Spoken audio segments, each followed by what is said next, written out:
আজকের এপিসোডে আমরা শিখব ওয়েদার অর নট এর ব্যবহার।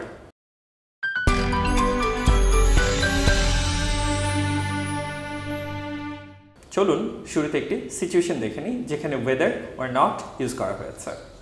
আমরা রিমি এবং রিফাতের মাঝে একটি কাল্পনিক কনভারসেশন দেখব যেখানে ওয়েদার অর নট ইউজ করা হয়েছে। রিমি রিফাতকে বলছে, হ্যালো রিফাত, সিফাত কি আগামীকাল ক্লাসে আসবে?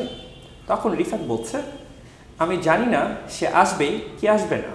I don't know whether he will come or not.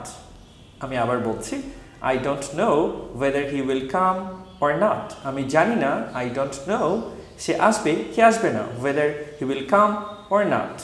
Whether or নটের বাংলা অর্থ দাঁড়ায় কোনো কিছু হবে কি হবে না, যেমন যাবে কি যাবে না, খাবে কি খাবে না ইত্যাদি। ওয়েদারের পরের সাবজেক্টের পর সাধারণত ভার্ব উইল আসে, কিন্তু ঘটনা যদি পাস্ট টেন্সের হয় তাহলে উইলের জায়গায় উড বসবে। চলুন আর কয়েকটি এক্সাম্পল দেখে নিই। আমি তাকে জিজ্ঞেস করেছিলাম সে থাকবে কি থাকবে না। I asked him whether he would stay or not. আমি জানি না সে যাবে কি যাবে না। I don't know whether she will go or not. তারা নিশ্চিত নয় তারা কাজটি করতে পারবে কি পারবে না। They are not sure whether they can do the work or not. যেহেতু এখানে পারা অর্থে বোঝাচ্ছে এই জন্য উইল না হয়ে ক্যান বসেছে। তুমি কি জানো সে থাকবে কি থাকবে না? Do you know whether he will stay or not? এবার চলুন কয়েকটি কুইজ করে ফেলি। স্ক্রিনে দেওয়া সেন্টেন্সগুলো ইংরেজিতে কমেন্ট সেকশনে লিখুন এবং লেখা শেষ হলে আমার সঙ্গে মিলিয়ে নিন। এবার আমার সঙ্গে মিলিয়ে নিন। আমি জানি সে সাহায্য করবে কি করবে না।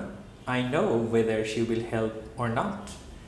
সে নিশ্চিত নয় সে চাকরিটি পাবে কি পাবে না।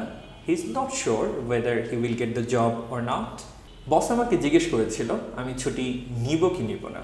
Boss ask me whether I would take leave or not. আমি বলতে পারি না সে আমাকে পছন্দ করে কি করে না। I can say whether she likes me or not. আমি জানতাম না সে আসবে কি আসবে না। I didn't know whether she would come or not. এবার চলুন ছটপট করে দেখে নিন আজকের লেসন থেকে আমরা কী কী শিখলাম। ওয়েদারের বাংলা অর্থ দাঁড়ায় কোনো কিছু হবে কি হবে না, আই মিন যাবে কি যাবে না, খাবে কি খাবে না ইত্যাদি।